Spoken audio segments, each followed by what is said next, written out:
पाकिस्तानी होके हाँ। आपको रीड नहीं करना और मजाक बन चुका है। अब ये उसने भी आना, शमसी ने तो पहले इनकी टांगें कांपनी है कि इसका करना क्या अगर साउथ अफ्रीका से अगर मैच है पाकिस्तान का, तो या तो वो आउट हो जाएंगे, तो या वो करेंगे 350 से या 400 ही। जी हमारी क्या, हमारी बेस्ट गेम क्या है? वो कहता है कि मुझे कहते हैं कि तुम मैंने खिलाई जा रहे हो शादाब को, नवाज को, कहता है हमारे पास कोई बंदा ही नहीं है। आप बाबर से पूछोगे आपको सेम जवाब मिले। ऐसे ही तो कप्तान का काम तो नहीं है नीचे वाली डेवलपमेंट करना, या चीफ सिलेक्टर का काम आइडेंटिफाई करना है। अगर आपने ट्रेनिंग सेंटर ही बंद कर दिए हैं, जी कोई आपकी प्रेपरेशन नहीं है, कोई आपकी ए टीम नहीं है, कोई आपकी अंडर 19 का प्लेटफॉर्म नहीं है, यही पाकिस्तान था। आकिब सर, आपसे भी जानना चाहेंगे, इंग्लैंड ने टॉस जीत कर बैटिंग करने का फैसला किया और हमने देखा ऑस्ट्रेलिया, साउथ अफ्रीका जैसी टीम्स ने भी यही डिसीजन लिया और पहली इनिंग्स में हमने देखा कि मैच को एक साइड पे कर देते हैं वो लोग।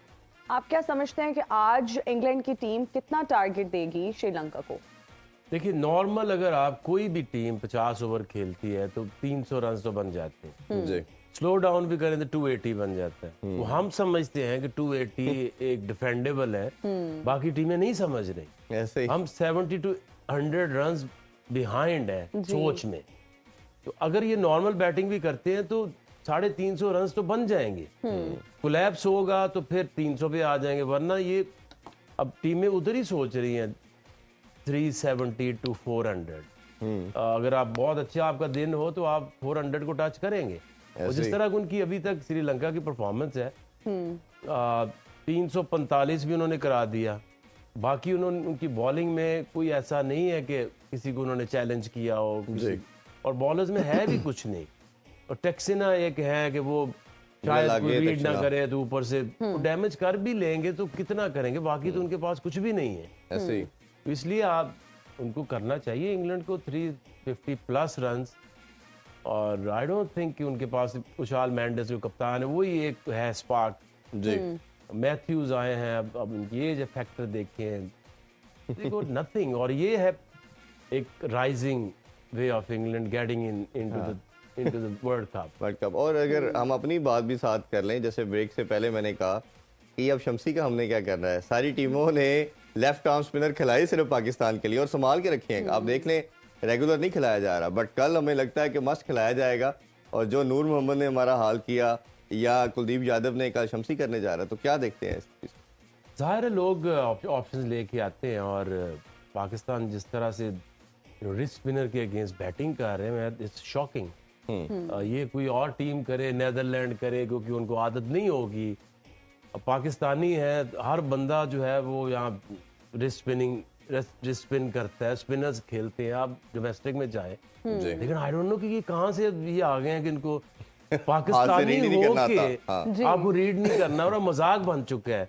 अब ये उसने भी आना, शमसी ने तो पहले इनकी टांगें कांपनी है कि इसका करना क्या एक हमें वैसे सरप्राइजिंगली उमाइमा का क्वेश्चन आया है मियां चन्नू से वो ये पूछना चाह रही है कि मियां चन्नू से वो ये पूछना चाह रही है कि हमारी कल की जो ऑस्ट्रेलिया की हम देखते हैं विक्ट्री के बाद मार्जिन, बहुत अच्छी मार्जिन से उन्होंने ये जीत अपने नाम की, क्या पाकिस्तान के सेमीफाइनल में पहुंचने के कोई चांसेस कम तो नहीं लग रहे आपको इस जीत के बाद? 4 मैच जीतने, 4 मैच रह गए, चारों जीतो और you will win semis। तो ये कैसे होगा ये मौजा? 4 ये मौजे की बात जीतने नहीं, ये वाला। सोच की बात है, क्योंकि ये अब उन पाकिस्तान के लिए एक पहाड़ जैसा एक काम लग रहा है। क्योंकि ये सोच उसी सोच से चल रहे थे, वहां जाएंगे रन बॉल खेलते खेलते 280 तो विनिंग टोटल है और वो हम 300 तो फिर हो ही नहीं सकता। उन दूसरी टीमों ने इनको आउट क्लास कर दिया विद थिंकिंग, माइंडसेट से पीछे धकेल दिया कि भाई करते रहो 280 300, हम किसी और लेवल पे वो खेल रहे हैं। ये कोई दूसरी तीसरी मंजिल की गेम नहीं रही, ऐसे ही रूफ टॉप पे गेम है। एब्सोल्युटली। तो इसलिए ये तो सोच से पीछे इनको तो पता ही नहीं था कि लोग किस तरफ चल पड़े हैं, किस तरफ जाना चाह रहे हैं। तो अब तो ये कुछ नहीं कर सकते। अब ये अगर साउथ अफ्रीका से अगर मैच है पाकिस्तान का, तो या तो वो आउट हो जाएंगे, तो या वो करेंगे 350 से या 400 ही। हमारी क्या, हमारी बेस्ट गेम क्या है? बेस्ट गेम हमारी है ही 300। ऐसे ही है। तो 300 पे आप कितने मैच जीते? और इन कंडीशन में तो बहुत मुश्किल है। अच्छा, वो जैसा रमीज भाई ने बड़ा डिटेल में आंसर किया उस जो मैंने क्वेश्चन किया, आपसे भी थोड़ी कल डिस्कशन की थी, तो अब इसका काउंटर आर्गूमेंट ये ओबियसली आता है कि आपने डगआउट क्यों नहीं तैयार किया गया। आप जमान खान अगर डगआउट में बैठाएंगे और आप प्रेफरेंस देंगे वसीम जूनियर को कि वो डगआउट में, तो हारिस के लिए या हसन अली के लिए तो वसीम जूनियर थ्रेट नहीं है, उनके लिए जमान खान थ्रेट हो सकता है। अबरार रिजर्व में है, वो थ्रेट हो सकता है टीमों के लिए भी, प्लेयर के लिए भी। तो अब ये ऑनेस्टली अगर आप पूछे डगआउट को स्ट्रॉन्ग बनाना किसकी जिम्मेदारी थी? इंजमाम से बात हुई है वो कहता है कि मुझे कहते हैं कि तुम मैंने खिलाई जा रहे हो शादाब को, नवाज को, कहता है हमारे पास कोई बंदा ही नहीं है। आप बाबर से पूछोगे आपको सेम जवाब मिले। ऐसे ही तो कप्तान का काम तो नहीं है नीचे वाली डेवलपमेंट करना, या चीफ सिलेक्टर का काम आइडेंटिफाई करना है। अगर आपने ट्रेनिंग सेंटर ही बंद कर दिए हैं, जी कोई आपकी प्रेपरेशन नहीं है, कोई आपकी ए टीम नहीं है, कोई आपकी अंडर 19 का प्लेटफॉर्म नहीं है, यही पाकिस्तान था। ये रमीज भाई थे तब बोर्ड में, जनरल तकीर था, एक एकेडमीज बनी थी। जब इंडिया आया 2006 में, उनके प्रेसिडेंट ने रिक्वेस्ट की थी कि प्लीज हमें ये बताएं कि आपने एनसीए क्या बनाया है, क्योंकि ना अंडर 19 हारती थी, ना ए टीम हारती थी, ना हमारे पास प्लेयर्स की कमी थी। बेसिक चीजें थी कि हर गर्मियों में 3.5 महीने की एकेडमीज लगती थी, लोगों को ट्रेंड किया जाता था, टूर्स होते थे, अबंडेंस ऑफ प्लेयर्स अवेलेबल थे। जब आप नीचे से काम बंद कर देंगे जी थोड़ी देर आपका काम चल जाएगा, क्योंकि वो जो ट्रेंड होके आ चुके होते हैं वो 5-6 साल निकाल जाते हैं। ऐसे ही जब वो आहिस्ता आहिस्ता जाना शुरू हो जाते हैं और नीचे से कोई नजर नहीं आता। अब अगर आप ऑनेस्टली बताएं, ये जो हमने काम किया है ग्रास रूट लेवल पे कलंदर्स, वो निकाल दें, आपके पास है क्या?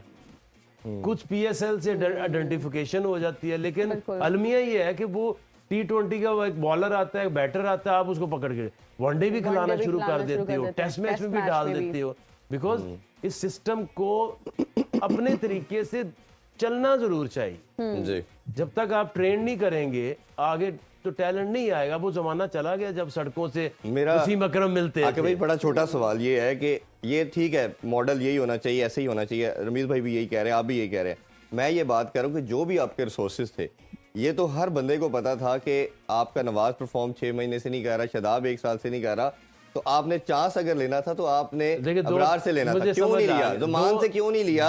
आपको हारिस रऊफ का भी पता चल गया था, आपको वसीम जूनियर का भी पता था। ज्यादा प्रॉब्लम इमाद से प्रॉब्लम है बाबर, और ये हमें पता है। हाँ, ये है और ये फैक्ट है। सरफराज से भी प्रॉब्लम है कि सरफराज को जब हटाया था वो पाकिस्तान क्रिकेट को आज तक हर्ट कर। अब जैसे कह रहे बाबर को हटा दो, बाबर नया कप्तान ले, भाई कैसे ले? फेजेस में चलो ना। अब एक तो मैं जब ये शाहीन ने बैक टू बैक ये फाइनल जीता, यही आपका टेस्ट है ना एज कैप्टन। आप पीएसएल में हाईएस्ट लेवल है, एक कप्तान क्या परफॉर्मेंस देता है और किस तरह से कप्तानी करता है। मैंने तब कहा था कि एक T20 की कप्तानी इसे दे दो और उसको कहो कि अपनी जो 8 महीने, तब तो साल था जी। 1 साल में अपनी टीम बनाओ, फिर आप देखते हो आहिस्ता आहिस्ता। अभी भी अगर ऑस्ट्रेलिया जाओगे, बाबर को कप्तान नहीं बनाओगे तो किसको बनाओगे टेस्ट मैचेस में? तो फेज ऐसे नहीं हो जाना कि एकदम से बंदे को मिटा दो और हटा दो, उसकी कोई रीजन होनी चाहिए। मैंने जो रीजन कही थी शाहीन को कप्तान बनाने की, तो क्या वो लॉजिकल नहीं थी? बिल्कुल थी। तो आप बोले उससे पहले T20 का बनाए। अब हम आपकी बस हो गई है, क्योंकि बाबर और रिजवान के बस की बात नहीं है कि वो व्हाइट बॉल में वनडे क्रिकेट में टीम को कहे कि आपने 400 करना हो, कहते भाई तुसी भी तो करो ना। ऐसे ही है। मतलब आप 70-80 के स्ट्राइक रेट से खेलेंगे और बाकियों से तो वो ऐसे करेंगे नहीं कि होगा। आप 200 के स्ट्राइक रेट से खेलें, सारे एक तरफ चल पड़े, कप्तान को हटा दो, बट किस रीजन से? लॉजिक से बात कर। And what are the other options? अगर हम उनको हटाते हैं तो हमारे पास अभी इस टीम को बिल्कुल बर्बाद नहीं करना, इनको खेलने दो। नीचे एक लॉट पकड़े, उनको तैयार करें, उनके ए टीम के मैच टूर्स कराएं, जब वो रेडी हो एक एक करके गैप्स को फिल करें। पागल नहीं हो जाना एकदम से। खेलों से रिलेटेड तमाम अहम खबरें और अपडेट जानने के लिए सुनो न्यूज़ के YouTube चैनल को भी सब्सक्राइब करें और बेल आइकन को क्लिक करना मत भूलिएगा।